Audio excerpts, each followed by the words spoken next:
A mid-century master plan is both a process and a document.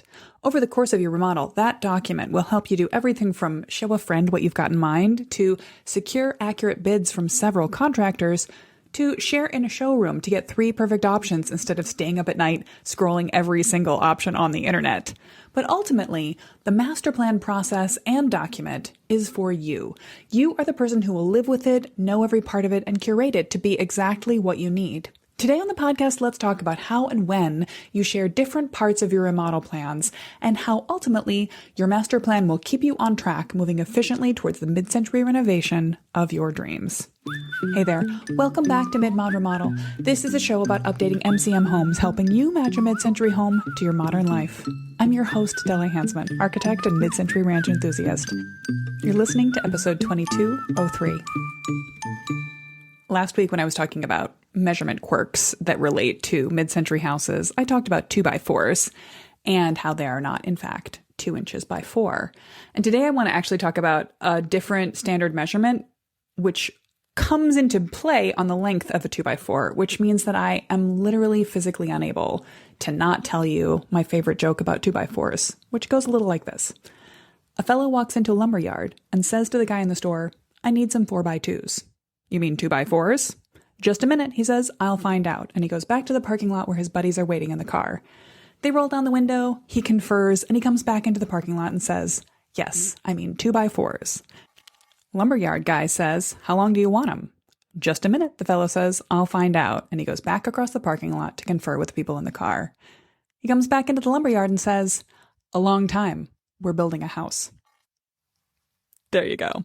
But how long he actually wants them to be is probably 8 feet. This depends a little bit on whether we're balloon framing and whether it's a two-story house or 1-story, but really the standard length measurement in mid-century homes is 8 feet. We have 8-foot ceilings in these houses. I'm always really curious when I find something that's different. In fact, it's such a standard, it's almost assumed, although it is a measurement that I take when I'm doing a field measure. It's a measurement you should take just to confirm that you have an 8-foot ceiling in your house. Because it occasionally is different. I'm just finishing up a design project right now for a house where all of the ceilings are 8'3".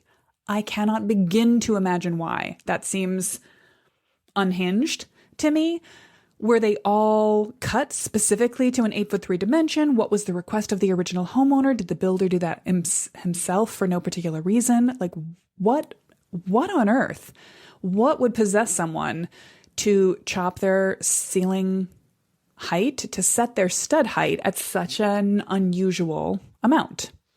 Perhaps a mistake. Who knows? But 8-foot ceilings are absolutely a standard in the industry, and we don't build our houses on a strict module in this country. I think it's much more common to use more grid orientation in design. In Europe, for example, they do a lot on the 1 meter grid. We don't do as much with building our floor plans, our layouts, our wall elevations on a grid. There's a lot of odd measurements that just sort of exist in a house. But the 4-foot by 8-foot sheet dimension is pretty rock solid standard. Drywall, sheetrock comes in 4x8 sheets. Plywood comes in 4x8 sheets. Now, sometimes 4x10, 4x12, there are options. But 9 times out of 10, if you're picking up a piece of sheet material, it's going to be 4-foot by 8-foot. I wanted to do a little bit of research and tell you definitively why that is the case, is part of the measurement fact of this episode. And what I'm going to tell you is that I don't think I am going to be able to give you a definitive why on this. I found a couple of websites that suggested maybe it had to do with the minimum dimensions of boxcars for shipping in the early 20th century. A little more digging, very little more, indicated that that is not true. I don't think it has to do with the standard size of a truck bed, although perhaps it does. More than anything, I think it's just a nice round number that people got used to specifying.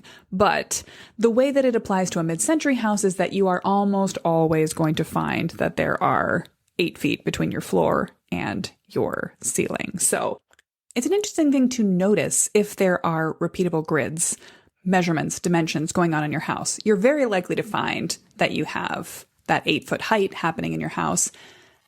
In my experience, you're unlikely to identify any other standard grid elements. Mid-century houses The way that people were thinking about building them in that era was generally about eking out every square inch, not about fitting a gracious, simple, repeatable grid. One exception might be Frank Lloyd Wright's approach to certain Usonian houses. He did love to use a standard module in his homes, in fact, to the point of sometimes etching it into the concrete of his heated floors. They often have a 4-foot by 4-foot grid scored into them, and you can see that the house follows that module, which he was clearly working from plan on. But in a mid-century builder-grade house, you're much less likely to find that. If your house is slightly more gracious, perhaps architect designed, you are more likely to find a 4-foot or an 8-foot grid in a post and beam house. So this can be an interesting thing if you are fortunate enough to live in something designed, Eichler, Cliff May, something of that nature. You may find more grid-based elements coming to play. If you live in a standard stick-framed 2x4 based ranch, you're much less likely to find grids all around you. Although that 4-foot by 8-foot sheet material is going to lurk. And speaking of 2x4s, I should cite that joke which I have had floating around in my head, sort of banging into the walls occasionally since I was a kid when I first heard it in Annie Dillard's An American Childhood. It's a really lovely memoir of her childhood growing up in Pittsburgh in the 1950s and 60s, if you're ever looking for that. Honestly, I have not in my life to this point ever identified it as a mid-century book, but it is kind of a history of experiencing the mid-century firsthand as a child. It's also beautiful prose. Most of it is not silly, corny jokes. Anyway, one more item of business before we get into our topic of extolling the benefits of master plans, which was just to say that I've been warning you for a couple of weeks that there will come a point at the end of summer as we shift into fall when we suddenly get flooded with new clients coming in. We are still looking for our next up master plan. We still have actually a tiny hole in our schedule. But in the last week, 7 days, we've had 6 people reach out to schedule a call to start the process of a master plan, or at least to find out more about it. Remember, clicking the Apply to Work with Us button on our website is not a firm commitment to anything. It's the beginning of a conversation about whether a master plan is right for you, for your house, and whether now is the right time to get started. Please don't take the fact that we're getting a bunch of calls right now as a reason to not reach out to us at the moment and start your master plan process. In fact, I mean the opposite. Now is the right time before the school year picks up, before even more people start to feel the pressure or the inspiration of fall kicking in. Now is the time to get the conversation started, to get the ball rolling, to get your name onto our design queue so that we can tackle your design project and help you plan a perfect master plan for your house this fall. Without further ado, let's get into the topic of exactly how you might use a master plan approach in your house, whether you're creating one entirely by yourself, whether you are following the process I teach inside of our Ready to Remodel program, or whether you are hiring Midmod Midwest to create a master plan for you to continue to develop. However your master plan process develops, having a master plan document in hand is going to infinitely simplify your renovation, make it more specific to you, more detailed, more well thought out, more long lasting. It's going to be to your benefit. If you want to grab any of the transcript, any references I'm making here, if you want to reach out and start working with us immediately, you can always find the show notes for this episode at midmod-midwest.com/2203.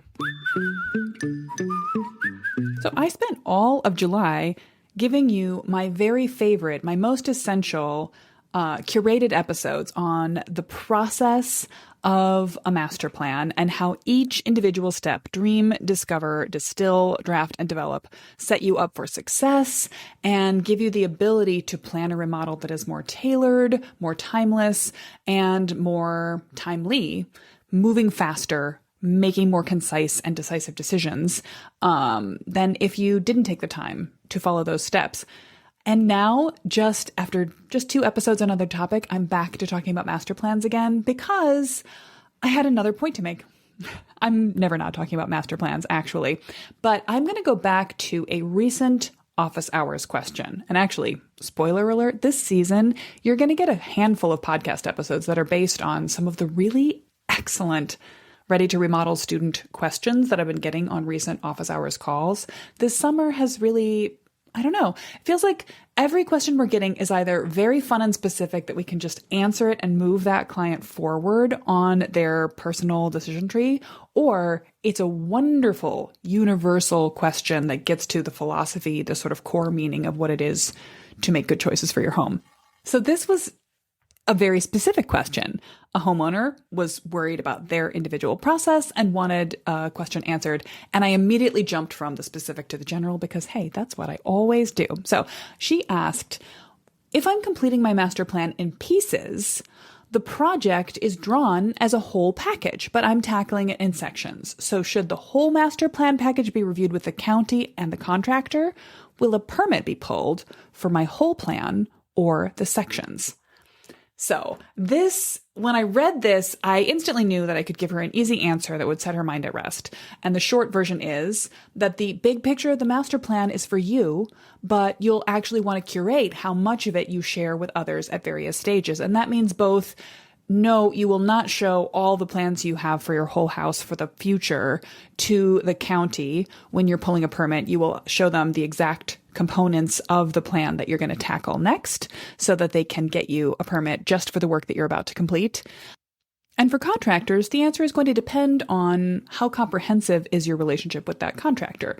If you are connecting with someone you hope will be your go-to handyman or your comprehensive general contractor over a number of phases, you probably do want to loop them in on your big picture plans. But you'll focus most on what's going to happen right away because your whole master plan is for you, and the pieces of it that you communicate outwards are always going to be curated to the needs and interest and attention span of the person you're talking to, which is not to say that on a human-to-human connection level, the people that you work with at the building permit desk or the contractors or even the sales folk that you talk to in a tile shop or a lighting store aren't interested potentially in everything you're doing.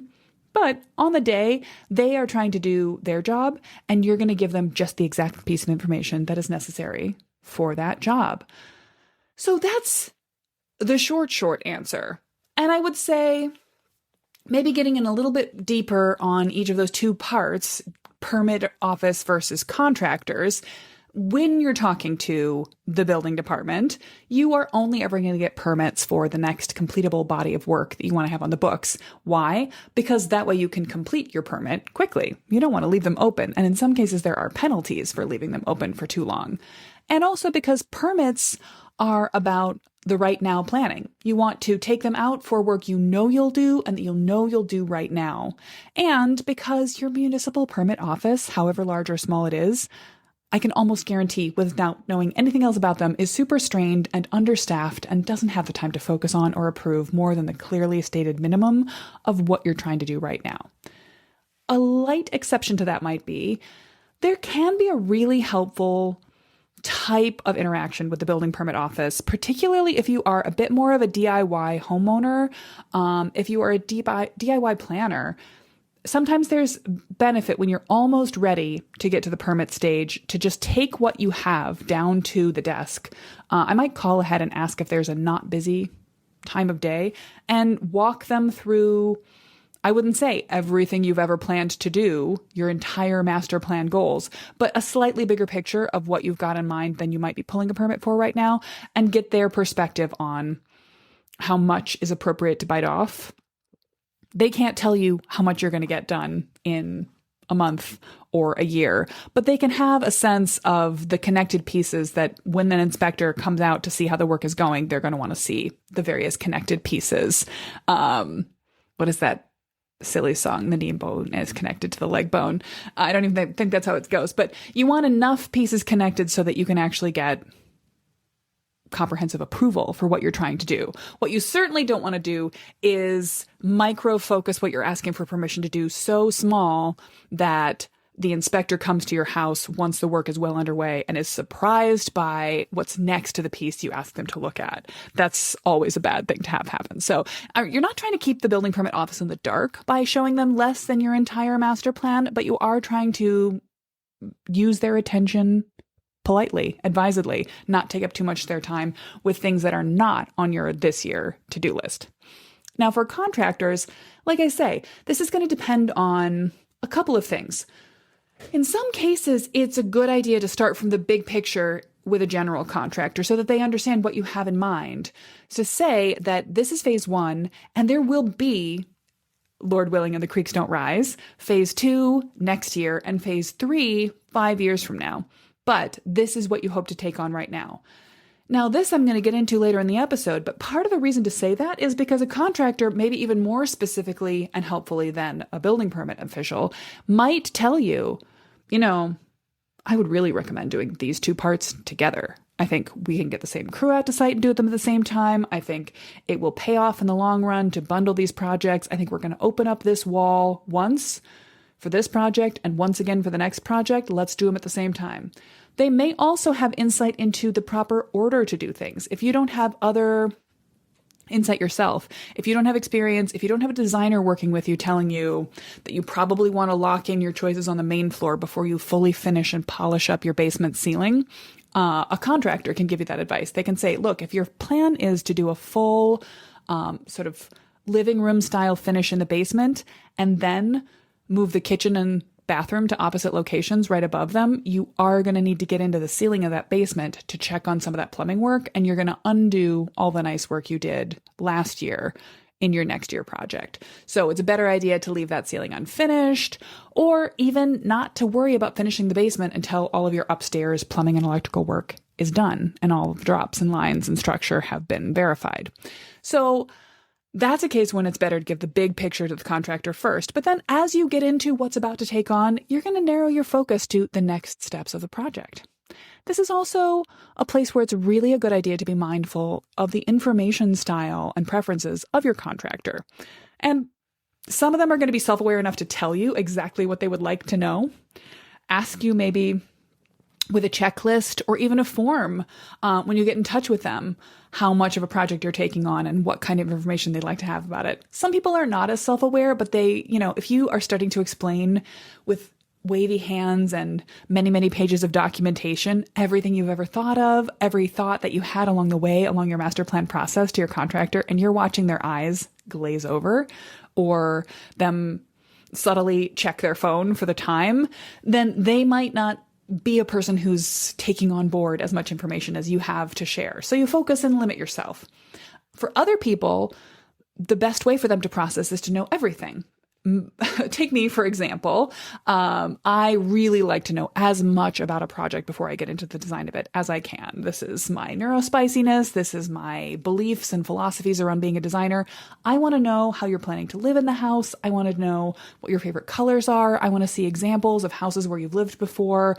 If you've got kitchen layout troubles in your current house, I'd like to know about the college dorm room, communal kitchen that really worked great for 4 independent adults to hang out in, and now you wish you could host just like that. I want this backstory. To me, this is useful. Or for yourself, this house, this remodel is probably your obsession. If you're listening to this podcast and dreaming up your future perfect home, you have an almost unlimited interest in every detail of the project. Again, your master plan is for you, and so the comprehensiveness of the master plan is for you. But for a general contractor, depending on what's going on in their life that day, depending on how they view a project, they might not want to know how you got to your answers. They might want to just see the answer. You might not need to show your work. Or they might want to see only certain parts of it. They might want to just see the floor plan. I would recommend, again, we have the various deliverables of a master plan. It's not just a floor plan. It has material examples. It has perhaps some views. When I create a master plan for my clients, it has perspective sketches. It also has style guide components. Some of those things are good to flash along with the floor plan. But while the process of the master plan is for you, a lot of the outcomes are the most part you're going to share with other people. And you're going to show more or less of the outcome. You're going to focus how much you share of your deliverables, your final answers, depending on how much people are taking in. At the end of the day, you are the guardian of the master plan. And so it's important to make sure that everyone has access to your shared vision. And then for you to monitor along the way and to listen to what you're getting back from people and to see any sort of response information they're giving to you and make sure that they are capturing what they're picking up, what you're putting down, basically. So I wanted to, I saw this question in my intake form as I was preparing for that month's office hours call. And I knew instantly it was going to be a podcast because I had so many things to say about it. I want to actually step back from who your master plan is for, beyond the concept of your master plan is for you ultimately, and talk about a quick overview of what the master plan can be, what it is, what it must contain, and what it can contain. So if you're looking for a comprehensive explanation of the many usefulnesses of a master plan, I did a little spin through them back in 2021, applied specifically to the kitchen. And that was one of the past episodes featured in last month's Let's Review series. If you want to listen to it its own, it's episode 506. But I think it was also from the first of the 4 Let's Review feature episodes. Now, I talked about a bunch of different ways that a master plan can be helpful to you, that it can be good, that your master plan can be for you to stay on track, for you to expand and refine your ideas, for you to get feedback from other people, for you to tell other people what's happening. So in a little more detail, in your own process, in your own planning, the purpose of a master plan, even if it had no deliverables, even if there was no final outcome, although of course that's a big part of its value, just following the steps keeps you on track, helps you stay motivated, gives you a clear system to follow. So you're not just thinking, oh my God, I want to remodel my house. Am I picking fabrics, or am I examining structure, or am I looking at my bank account? Or, we'll go in the right order, and that will make a big overwhelming project feel plausible, possible. I don't want to say it'll make it feel easy, but it will make it feel easier. And by getting all of the raw materials of your design lined up, you can solve the right problems, the problems you actually care about the most, the right way, and you can expand and refine your ideas continuously for however long your process lasts. And this is something I've talked about many times in the past. If you have a weekend before you're starting on your remodel, you can follow the master plan process in microcosm and get a little bit of benefit out of it. If you've got a week, if you've got a month, if you've got 2 months before you really wanted to be getting in touch, finalizing a contract, before you even wanted to be reaching out and finding out about feasibility, however much time you have, using it to follow the 5 steps, the 5 Ds of the master plan process will benefit you. But once it starts to exist, once you start to, and as I said in the last of the Let's Review episodes, you're going to continuously develop it. But once you start to have some ideas baking, you can now use the physical outcomes, the floor plan sketches, the views you've created, either with a 3D modeling program, or with chicken scratch drawings, or with a model you made out of popsicle sticks, or by taking a photo of the house and layering different elements over it using PowerPoint. All perfectly valid options, by the way. You can share that with other people to get their input and opinions. Ultimately, again, your master plan is for you. No one is a better judge of what's important to you. No one is a better judge of what is ultimately going to matter the most, what you like the most, than you are. But it can really help to have someone to bounce your ideas off of. So you can share your plans as they develop with friends and family, out of a sense of like, here's what's going on with me, isn't it cool?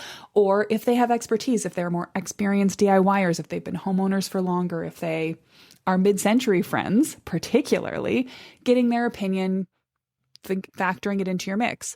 You can also get opinion and buy-in and validation from experts. So this might look like checking in with a building inspector, getting a particular subcontractor or a range of them through the house to look at systems, to look at your HVAC systems, to look at your windows, to work with product suppliers as you go along, if that's your style, to sort of lock in what's possible before you're making final purchases and installing them, so that you can continuously refine and develop the buildability, the practicality of your master plan. One of the experts you might get opinions from is me. When my students ask questions about their specific projects, they often show up to an architect office hours call with a sort of a mini master plan document focused on the specific area they're asking a question about. And that document they bring to the meeting or share in advance might have any of the following in it: floor plans or 3D models. Those floor plans might be hand drawn. Often people will give me if we're talking about a space that's going to have built-ins in it, they'll give me like the IKEA kitchen viewer program is a 3D model, or they'll have had someone put together a SketchUp model, or they'll have made one themselves. So any kind of way to understand the three-dimensionality of the space, photos of the existing space, photos or images of things you wish it was like, and then often mock-ups. So this might, again, people regularly use PowerPoint for this, and that is perfectly fine. In fact, I think it's great. If whatever the program that you use in your daily life, in your business life, or used most commonly when you were in school, you can drop everything you're doing into a Word document. You can put it all into a PowerPoint. You can put it all into any number of online sort of visualization, mind mapping softwares that exist. For myself, I tend to default to the Adobe Creative Suite, so I often put things together in InDesign, but you could also do that online with a sort of new digital equivalent in Canva. Any of these programs, it doesn't matter which one, allow you to sort of layer together a bunch of different pieces, types of information about what you've got in mind so that you can share them with others and then get more information. So people will say, oh, that by the way, the last thing is plans, photos of the space, photos of your ideas, mock-ups, and then versions, this versus this, or 3 different ideas. As I've said many times on the podcast before, I'm a big fan when I'm showing ideas, finished master plan designs in the solutions package document to my clients. I like to give them 3 options because it really lets us rule things in and out, kind of do a heat map of our ideas and preferences and how we like it. And while I can come up with all the things that I think are the best outcomes for my clients based on all the high level of information I've gleaned from them, ultimately, when I'm talking to you about your house and showing you the options, the master plan is for you, and the preferences that you have are going to come from you. Maybe from you and your spouse. Sure, there will be compromise there, but from you, not from me. I'm showing you what you could do, and you're deciding what you want. Then we get back to, once it's almost done, you will share some of the documents of the master plan with the building department, the basic information that you need. And this is a great point too, where you can share it along the way.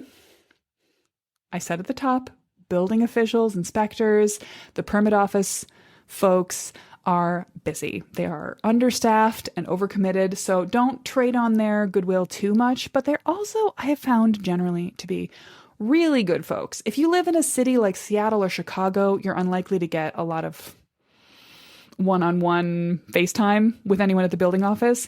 But here, even in Madison, I've found as a homeowner myself, and I've had my clients and friends be able to just go down to the building department office and say, here's what I'm planning to do.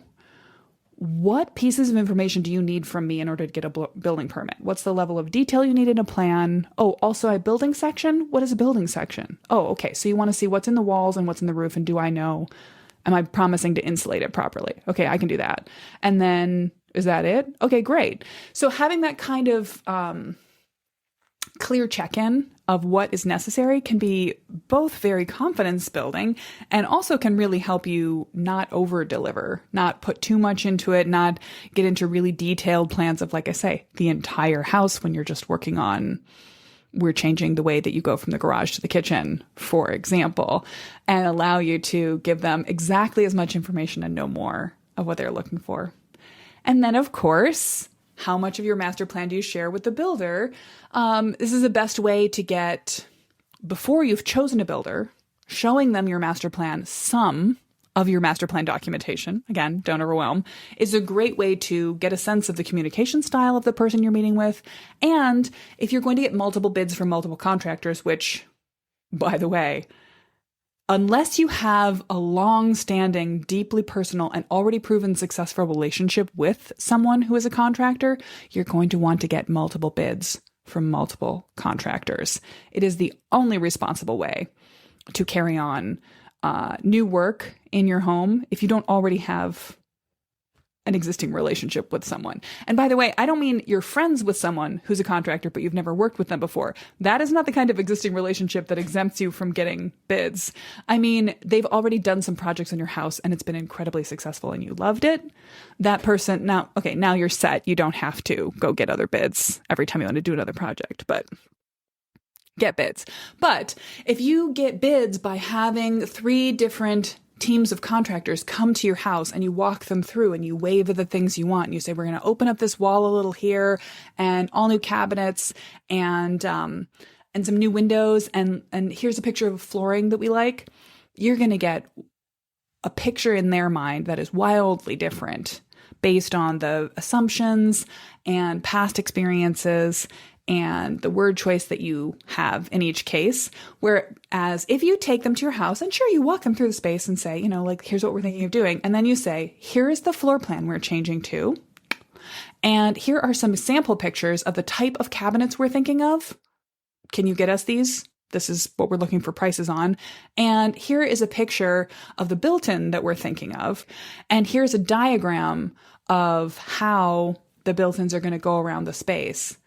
Now, each of those contractors has a much clearer vision in their head and you're going to get much more accurate pricing and be able to compare apples to apples in the bid process. And then, of course, at the end of the day, you are the manager of the project. Well, we'll talk about this, how hands-on you want to be going forward a little bit later in this episode. But at the end of the day, the master plan is for you in the sense that it's going to help you continue to be the guardian of your goals. It's going to help you come back to your why. It's going to help you refer to what you'd already decided when questions come up. I think I've mentioned on a couple of podcast episodes through this summer and into the spring past that there's a project under construction right now that I did the master plan for. And this is just a client who's working really fast and has enjoyed having me be quite hands-on with the project. So as it's gone along, she's often reached out to me by email. We've had a couple of on-site meetings, which isn't my normal process, but I was happy to do it in this case. And this is a service that we offer. We can stay in touch in any level that seems appropriate that we're available for after our master plan package is complete, to answer questions by email, answer questions by Zoom meeting. And in this one particular case, it was to be on site with this client. But I've really enjoyed getting her questions as we come along. And they have been everything from, choosing the type of grain and stain for the built-ins to confirming some dimensions and refining the design of built-ins in our sketches into elevations and solving some problems of what's going on with a little bit of code review. Can we have a second basement kitchen, or does it need to be a kitchenette? How are we going to develop that? And a bunch of other fun the quirks that come up through a remodel process. But I got a question from her in my inbox a couple of weeks ago that I didn't see right away because I don't live in my inbox. I often face, head down over a design project or putting together a podcast episode or whatnot. I have my notifications turned off. And by the time I popped into my inbox to see that I had a message from her, I saw that there was also a follow-up message. And the first one was, I can't actually recall the specific thing she was asking about, but she was asking about a material choice. I think it might have been about door handles. What should the door handle style be? And then before I had even had a chance to see that she'd emailed me and before I could remind or message her back with an answer, she said, "Oh, never mind. We found the answer in the style guide that was prepared originally," which is great, which is the point of what it is. And I would have been happy to give her more specific information, more examples, more feedback based on how her thoughts were developing. That style guide that we'd put together for her had, may have become a little bit of an outdated document. That's always something that can happen if you don't keep these things alive. But also, it did exactly what it was supposed to do. We put it together as thoughtfully and comprehensively as we could at the time, and it's still valid. And it solved the problem for her and got her an answer faster than I could even respond to an email in a single day. So when I say the master plan is for you, I mean, it is of you, it is by you, it is for you, and it will continue to sort of solve your problems as you go along. That is, it is designed, it is engineered to do just that. This comes down to, I mentioned earlier, as you are the guardian of your master plan, you will be the person who checks that it's happening the way it's supposed to. Probably. Now, I'm a big believer that a master plan is right for you no matter how hands-on or hands-off you intend to be with your remodel. And that I could make a case for a master plan being particularly important, absolutely essential for someone who's going to DIY their design and then DIY the work. And then on the other hand, I could make a case for why it's even more important perhaps to have done the master plan process and given yourself the benefit of a master plan document if you hope to really hand off the responsibility of keeping track of the project, managing it day to day to somebody else.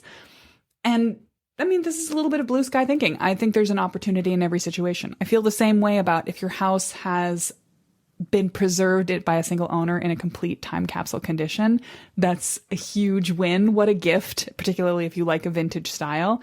You can just choose to maintain everything that isn't broken or works, everything that doesn't, double negative, everything that doesn't not work for your life. Everything that works for your life, you can keep it. Versus on the other hand, if your house has been the victim of a brutal flipping, the silver lining of that is now you're not precious about it. You've got the freedom to make changes where you need to, and you can build back in the specific moment of mid-century style that you like. There's pros and cons to both.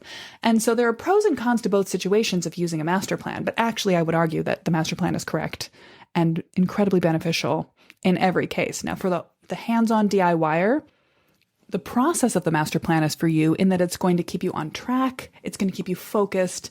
It will really, for my overthinkers out there, the linear nature of moving forward through the master plan process is going to simplify everything. It's going to cut down on stress. It sets you up with a recipe that you can then follow one project after another and sort of comprehensively and in microcosm.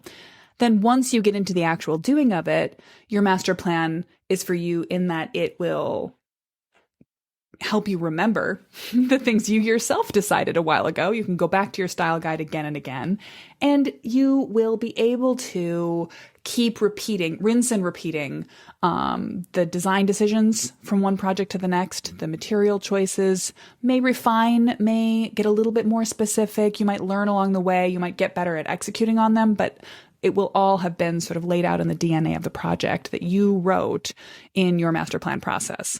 Now, for people who are hoping to hire a general contractor and entrust the outcome to that person or that team, then the real benefit of the master plan process is going to come out of having done the thinking, having asked your why, and having clearly illustrated what it is that you like, that you hope to get, so that you can get a really good handoff of vision from you to the person that's going to execute. You want to make sure that your project manager, that your contractor really gets it, and that they are seeing what you've got in your mind. You're imagining the same thing. So ultimately, the question of who is a master plan really for is always answered you. Whether we're talking about the process of a master plan is for you because it's going to keep you calmer, keep you moving forward, keep you inspired, keep you sort of focused on your why. And then the outcome of a master plan is also for you, although some of the deliverables are to be shared in other ways. I think this is also true when you think about the deliverables, when we're thinking a little bit about once you've finished your master plan, finished, I say in quotes. If you've just listened through to the Let's Review series on master plans from last month, we talked about dreaming, we talked about discovering and distilling, we talked about drafting options, and then the continuous nature of developing. But there is a point at which you're calling it pretty good. You've got a pretty good vision, and you're going to start moving on it. You're going to begin demolition. You're going to begin construction on the whole project or on part of it. The master plan really benefits you in that it's going to help you see as far down the road in the project as possible so you can avoid changing your mind.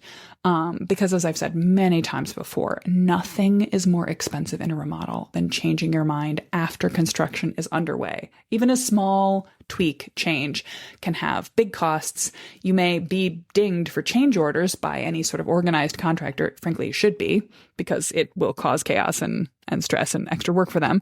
And there'll be a loss of time, a loss of material. There will be a cost that you'll pay, probably a number of different interrelated costs. But there will also come times in a remodel where you need to make a change, where you need to pivot. And at that point, having the sort of underlying meaning of your master plan can help you switch from maybe one product supplier to another smoothly to get the same result, maybe even a better outcome, or to sort of refine your order or go in a different way or cut a piece of the scope out for now in a way that's not going to hurt the overall value of the project. By the way, if you want more on either of those two concepts, the fact that a master plan will help you avoid changing your mind, I talked about that originally in episode 607, and how a master plan can help you make a change when you need to, or rather to pivot and keep moving forward in a project as you can. Then I talked about that in episode 1302. At the end of the day, the reason I got so excited about this question when I saw it come in my contact form for the office hours was it lets me ponder and philosophize around the question of who a master plan is ultimately for. And I often talk about it from a deliverable point of view. I often, when I'm trying to persuade people of the benefit of a master plan from a dollar perspective, I often talk about it as a way to get clear communications outwards, to have documents that you can show that you could get a permit with, or you could be close to a permit, then you can figure out what else is necessary. My current master plan package is schematic, and therefore it doesn't quite have enough information usually for a building permit office. But what we find most commonly is that the general contractors that our clients tend to be working with usually have a draftsperson in-house that they like to work with that gets exactly what's necessary to the local building permit office. But also that a master plan is really beneficial for that contractor information, for that contractor interaction rather, and that having the documentation put together is going to help you communicate clearly to a contractor what you want. Now that is so true. I don't mean to undercut that message at all. It is incredibly beneficial to have really clear documentation to share, to have more than just a floor plan, but to have example photos, to have a material palette, to be able to point to a specific type of cabinet so that when you're talking about what you want done, they are imagining the same thing and you're going to get. You won't be surprised when something that's wrong gets delivered on site. You won't be displeased when the final result isn't what you had imagined because everyone was imagining the same thing. But at the end of the day, there's going to be more information documented in your master plan outcome than anybody but you will ever care about. And or at least at one point, like you might actually end up showing every single piece of your master plan documentation to everyone over time. But when you're having specific interactions with people, particularly the more micro-focused that person is in their job. So if it's a subcontractor, you're going to give them way less of the pages, for example, or the scrolling screen or whatever. You're never going to just sort of just send a Dropbox file with organized folders and a whole bunch of bits of information or multiple Pinterest boards to an electrician, say. They might, on a personal level, again, on a human-to-human basis, they might care. But in order to bid the project and get it done accurately, they do not need that information, nor do they want it. And making them sort through it will either prevent them from taking on your project entirely or be a waste of time that they'll either grumble about and maybe present you for or bill you for, none of which are outcomes that you want. So curating and sort of reducing the amount of information from your master plan as you pass it along is a really important process. And it's a really important thing to know that sort of different pieces are going to be pulled out at different points so that you can share them with the folks who need to know. In some cases, you'll actually end up having to generate maybe a little bit more information than you had documented, but hopefully not more information than you had ever considered for the process. I recently provided a little lift assist to some past clients that I have loved working with who are getting their construction underway now. They're working with a local contractor who seems like a great guy. And in their area, it's important they have some sort of neighborhood or village or municipal overlay that's going to be permitting specifically the exterior appearance of the changes they're making. So this is a board that meets a couple of times a month that is going to need to see a bunch of details, not necessarily about what they're doing on the inside, although they are submitting floor plans, but about every material choice they're making for the outside and needing fairly comprehensive views of the outside. It was listed as they needed exterior elevations of each side, and we ended up checking, again, always check, with someone who was on that committee and found out that, yeah, actually our perspective views that captured two sides of the house at once were enough and we didn't need to redraw everything from scratch. Always ask before you have your designer do extra work because, I mean, I would have enjoyed drawing more elevations of the house. That would have been pretty, but it would have been a waste of their money and probably my time that could be spent on doing other people's design work. So, but we also, they were really putting together a very thorough list of all the materials, the specific brands and products of lamps and light fixtures, wood stains, everything, so that this oversight committee could approve that they weren't going to mess it up. I have 100% certainty they're going to get approval because A, the house is already lovely in their case, and B, they're making really lovely, appropriate improvements to it. But this is a perfect example of very specific information has been requested. Now, they may go to this board meeting and talk a little bit about all the things they're excited about in the house and things they love, but I think they will read the room. They're both very socially savvy folks, and they will not say more about what they've got in mind for the project than is really being asked for, unless it's a chatty conversation that's had after the meeting is concluded. I would also, frankly, kind of expect people on this board to ask some follow-up questions about the larger project because it's a cool project. But ultimately, on the night that the meeting takes place, this is going to be about getting it done. It's going to be about agenda items. It's going to be about the exact amount of information that is necessary in order to answer the questions asked and move forward. So, this kind of brings us around full circle. There is always going to be extraneous information in your master plan from the perspective of someone else, but not for you. You're going to put the amount of detail into your master plan that is appropriate because, again, the document and the process of the master plan are for you. And this means that it's going to have as many example images as please you. It's going to have as many specific style sheets for every single individual room in the house, or one that gathers all the possibilities in one place and you kind of pick from them like a checklist. You're going to do it with spreadsheets if spreadsheets speak to you. You're going to do it with checklists if checklists speak to you. You are going to curate the format and the information of your master plan to suit your own brain and your own level of obsessiveness and detail-orientedness and visual thinking. But at the end of the day, it is going to have a couple of key components. It's going to have some kind of floor plan documentation, maybe full modeling, maybe just a simple pencil and paper on graph grid floor plan. There's no better or worse. There's what works for you. It's going to have some visual representation of the materials that you're choosing. It's going to have something that shows a visual example of what you're thinking of. It's going to have some pieces that describe the scope of work that you're taking on overall and next. And hopefully, buried in its recesses, it's going to have a place where you can easily refer to why you're doing this project in the first place and what about it is really important to you. If you are curious about the master plan process, I highly encourage you to just pop over to the Mid-Mod Midwest blog and put the search term master plan in there. I have talked about this on the podcast. There are countless blog posts about it, or you can learn a lot more about the master plan method and how it can really simplify and streamline and also specify your remodel project by watching any of the there are two helpful overview videos I've put together in the past on the process and the benefits of a master plan. The first one, Planning a Mid-Century Remodel to Fit Your Life and Budget, is aimed more at people who are planning to plan the remodel themselves.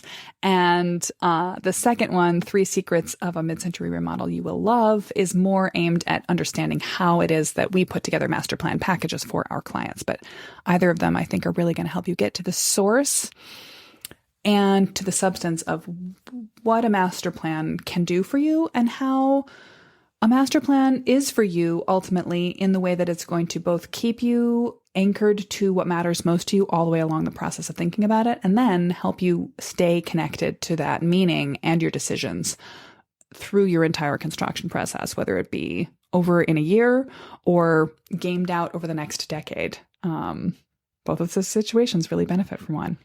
So as always, there's going to be a link to the transcript of this, the references I've made, the other episodes you might want to check out on the show notes page at midmod-midwest.com/2203. I really hope that I've got you thinking about some of the benefits of your master plan and ultimately realizing that while it's going to be incredibly useful to share with people, to communicate, to research, to get your team on board with exactly the vision you've got in mind, ultimately, the master plan is for you. It is your sanity protecting bubble. It is your sort of living document of all your dreams, hopes, plans, intentions, and wishes for your house that slowly focus into a checklist, a to-do list, a pricing system. All of this sort of falls into the process of putting a master plan together. And at the end of the process, the document is sort of the living record of everything you've achieved. This, again, is so useful if you are trying to get the most speedy and effective renovation done on your house. And it is in some ways even more useful if you're planning to break your project up into phases so that you can keep track of what you were thinking all the way along. It's one of the reasons that when we create a master plan document for our clients, we actually put this into our mid-century solutions package deliverable, which isn't quite the final product, but we always include a record of the earliest phases of the dream that we ask the client to share with us. Their ideal home description goes into that document. A little bit about the sort of fact-based reality, the structure, the existing mechanical systems, whether the house has got a truss or a stick-framed attic. Information like that goes into the master plan. And the style guide is linked to that solutions package document in the master plan, because if you're going to do a project, set it down for 3 years and come back and pick it up again, you shouldn't be starting from scratch, starting from zero. The benefit of the master plan document is that it keeps the process alive for you in an easy to reference, easy to research, easy to get back to way. Okay. Obviously, I could talk about this all day. I believe in it so much. I just think if everyone who was ever planning to pay money to a contractor had the ability to focus and be really clear about what they want using this method, we would be, I think, would be remodeling a little bit less. And B, I think we would be spending our remodel dollars, energy, material cost in the world so much more effectively. And people would feel more happy and in control every step along the way, which I, as someone who thinks about renovations and remodels all the time, would really like to see for the people that I work with. I also think contractors would feel confident and happy and be more likely to get repeat customers if they had such clarity and expectation set up in advance. I think everybody wins when there's more master plan thinking involved. Anyway, next week on the podcast, I'm going to be talking about something a little less philosophical and process-based and a little bit more technical. I'm going to be talking about how to control temperature and moisture in a mid-century house. The classic moisture control problems that mid-century houses tend to have, and what you might find, circumstances that might be common in your house that you might find in any other mid-century house, and what you can do about them. So next week, problem solving from a technical perspective. Stay tuned. Thanks for listening to the Mid-Mod Remodel podcast. If you enjoyed today's episode, share it with a friend who has a mid-century home, or drop a quick review in your podcast platform of choice to help us find new listeners and more mid-century homeowners. Remember, if you want help planning the best possible remodel for your mid-century home, I'm here to help. And there are 3 easy ways to work directly with me on a great design for your home. You can schedule a consult with me anytime you need one. In a 30-minute Zoom, we can dig deeply into the 1 or 2 issues that have you tied in a knot, or do a quick, comprehensive mid-century house audit. Take me on a tour and ask me your top questions about every space in the house. We'll sort out your next best step. If you're looking for ongoing support to DIY a great plan for your mid-mod remodel, you want to check out the Ready to Remodel program. I'll share the step-by-step mid-century master plan process with lessons, guides, design ideas, and workbooks for every planning stage. And I'll invite you to my monthly Architect Office Hours call so you can get your questions answered as they come up throughout the process. Learn all about setting up your own master plan in my free class, Planning a Mid-Century Remodel to Fit Your Life and Budget. Or if you'd rather have me assess your life and your house, prepare layout options, sketch floor plans and example views for inside and outside spaces, and present you with an array of great possibilities to pick and choose from to develop a perfect, timeless, tailored remodel, well then you're looking for our mid-century master plan package. Learn more about all these ways to work with us at midmod-midwest.com. Catch you next week, Midmod Remodeler.